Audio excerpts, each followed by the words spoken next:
ஆண்டவரும் இரட்சகருமாய் இருக்கிற இயேசு கிறிஸ்துவின் நாமத்தில் உங்களை வாழ்த்துகிறேன். இந்த காலை வேளைக்காக உம்மை துதிக்கிறோம், ஸ்தோத்திரிக்கிறோம். விசேஷமாக இந்த நாளில் சங்கீதங்களின் புஸ்தகம் 2வது சங்கீதம் 11வது வசனத்தை நான் வாசிக்கிறேன். பயத்துடனே கர்த்தரை சேவியுங்கள், நடுக்கத்துடனே களி கூறுங்கள். பயத்துடனே கர்த்தரை சேவியுங்கள், நடுக்கத்துடனே களி கூறுங்கள் என்று வேதம் மிக தெளிவாய் நமக்கு சுட்டி காட்டுகிறதை பார்க்கிறோம். ஆனால் ஏன் பயத்தோடு கர்த்தரை சேவிக்க வேண்டும் என்று சொன்னால், ஒரு விஷயம், வசனம் 1 பேதுரு 1ஆம் அதிகாரம் 17வது வசனம் மிக தெளிவாய் நமக்கு சொல்கிற ஒரு காரியம்.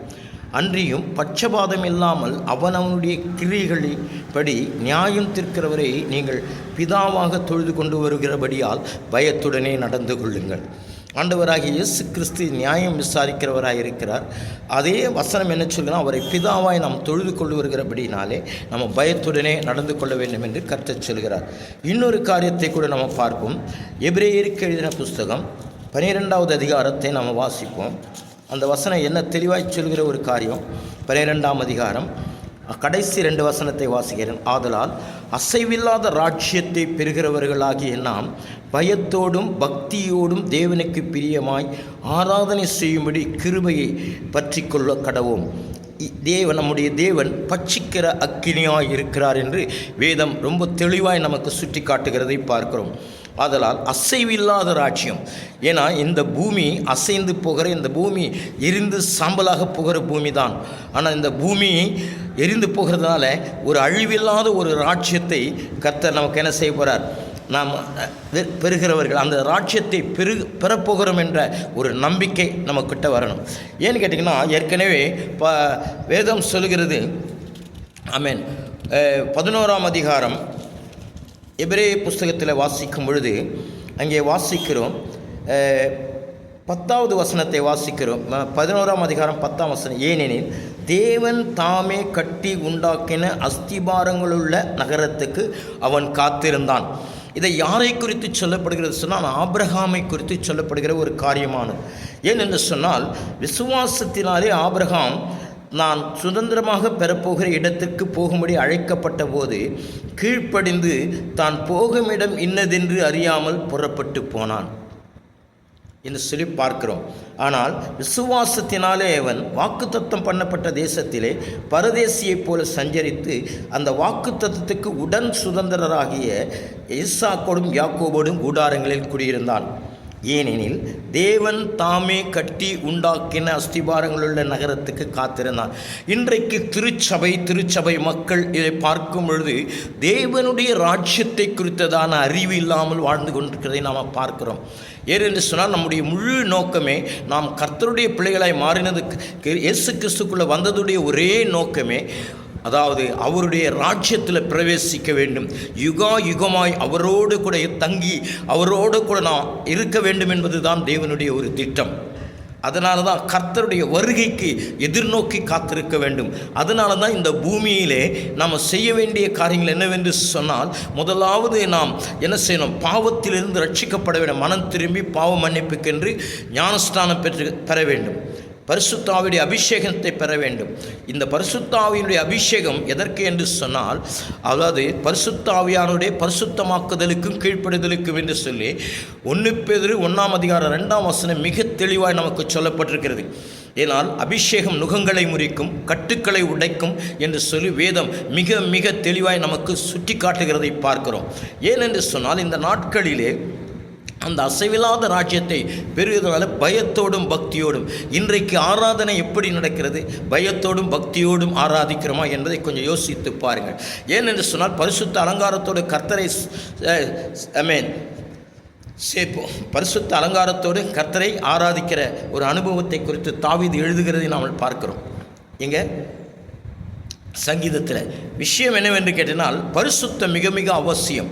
நாம் சபைக்கு போகிறோம், ஆராதிக்கிறோம், வருகிறோம். உலகத்தாரை போல தான் நம்முடைய ஆராதனையும் வழிபாடும் இருக்கும் என்று சொன்னால், நாம் உண்மையிலே தேவனை ஆராதிக்கவில்லை. ஏதோ கடமைக்காக ஆராதித்து போகிற ஒரு காரியமாக இருக்கும். எனவே எனக்கு அருமையான தேவனுடைய பிள்ளைகளை, இந்த காலை நேரத்தில் நாம் ஆராதிக்கிறதுக்கு செய்ய வேண்டிய ஒரு காரியம், ஓசியாவின் புஸ்தகம் ஓசியாவின் புஸ்தகம், தானியேலுக்கு அடுத்த புஸ்தகம், அதில் 14ஆம் அதிகாரத்தை குறித்து நம்ம பார்ப்போம். ஓசியாவின் புஸ்தகம் 14:2 வாசிப்போம். இது வந்துவிட்டது.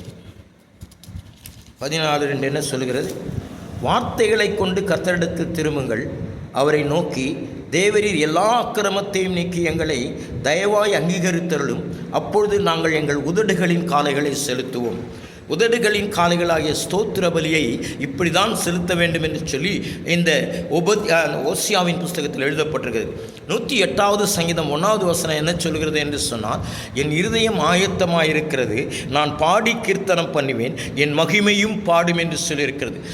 என்னால் இருதயம் ஆயத்தம். இருதயம் திருக்குள்ளதும் கெடுதலுமாய் வாய் வழியாக சாப்பிட்டு இது பண்ணுகிறது தீட்டல்ல, ஆனால் இருதயத்திலிருந்து வருகிற வார்த்தைகளே தீட்டாய் மாறிவிடுகிறது. அதனால தான் இருதயத்தில் சுத்தம் உள்ளவன் பாக்கியவான் என்று சொல்லி வேதத்தில் வாசிக்கிறோம். எனவே இருதயம் சுத்திகரிப்பு வேண்டும். அதனாலே நம்ம ஆராதிக்கிறதுக்கு முன்பாக முதலாவது நம்மை நாமே உய்ந்து ஆராய்ந்து சோதித்து பார்க்க வேண்டும். நம்ம இடத்துல எந்த இடத்துல குறைகள் இருக்கிறது, எந்த இடத்துல தேவனுக்கு நமக்கு பிரியமில்லாத காரியம் இருக்கிறது என்பதை நாம் ஆராய்ந்து பார்த்து திரும்புவோம் என்று சொன்னால் கர்த்தர் நிச்சயமாய் நம்மோடு கூட இருப்பார். ஹல்லேலூயா. பாருங்கள், வேதம் சொல்லுகிற ஒரே ஒரு காரியம் என்ன சொல்கிறது என்று சொன்னால், இந்த ஆயத்தம் என்பது எப்படி என்று சொன்னால், இன்றைக்கி திருமணத்துக்கு ஆயத்தப்படுகிறார்கள், அநேக காரியங்களுக்கு ஆயத்தம், வெளியூருக்கு போன ஆயத்தம், இப்படி ஆயத்தம். ஆனால் கர்த்தருடைய ராஜ்யத்துக்கு போகிறதுக்கு ஒவ்வொரு நாளும் நாம் ஆயத்தம் பட வேண்டியதாக இருக்கிறது. நம்மை நாமே நிதானித்து சோதித்து, நமக்குள்ள கசப்பு வெறுப்பு இது இருக்கக்கூடாது. ஏன்னா ஆவிக்குரிய கனிகள் 9 கனிகள் நமக்குள்ளே இருக்கிறதா என்பதை பார்க்க வேண்டும். கனியற்ற அந்தகார கிரியைகளை கடிந்து கொள்ள வேண்டும் என்று சொல்லி பார்க்கிறோம். ஏன்னு சொன்னால் அந்த காலை வேளையிலே நம்ம கனி கொடுக்கிறவர்களாய், நம்ம சிறு பிள்ளையை போல மாறுகிறவர்களாய், நம்முடைய ஜீவியத்திலே மற்றவர்கள் பார்க்கும் பொழுது இயேசுவை நாம் வெளிப்படுத்துவர்களால் அவருடைய திவ்ய சுபாவத்துக்கு பங்குள்ளவர்களாய் இருக்கும்படியாய் நம்ம வாஞ்சிக்கணும். அதனால தான் நம்முடைய ஆராதனை இப்படி தான் ஆராதிக்க வேண்டும் என்று சொல்லி வேதம் நமக்கு நிறைய காரியங்களை கற்றுக் கொடுக்கிறது. ஆனால் அங்கே சமாரியா ஸ்திரீயிடத்தில் சொன்னால், பிதாவை எங்கும் தொழுது கொள்ளும் காலம் வரும், அது இப்பொழுதே வந்திருக்கிறது, ஆவியோடும் உண்மையோடும் தொழுது கொள்ள வேண்டும் என்று சொல்லி 12ஆம் அதிகாரம் ரோமரில் சொல்லப்பட்டிருக்கிறது. நம்முடைய சரீரங்களை என்ன செய்யணும்? பலியாய் அர்ப்பணிக்கணும். பரிசுத்தமும் பிரியமான பலியாய் அர்ப்பணிக்க வேண்டும் என்று சொல்லி கர்த்தர் என்ன செய்கிறார்? அவர் சொல்லுகிறார். பாருங்கள், அந்த வசனத்தை நம்ம வாசிப்போம். 12ஆம் அதிகாரம், ரோமர் எழுதின நிருபம் 12ஆம் அதிகாரம் எடுத்துக்கொள்வோம், வாசிப்போம். அப்படி இருக்க சகோதரரே, நீங்கள் உங்கள் சரீரங்களை பரிசுத்தமும் தேவனுக்கு பிரியமுமான ஜீவபலியாக ஒப்பு கொடுக்க வேண்டும் என்று தேவனுடைய இரக்கங்களை முன்னிட்டு உங்களுக்கு வேண்டிக் கொள்கிறேன். இதுவே நீங்கள் செய்யத்தக்க புத்தியுள்ள ஆராதனை.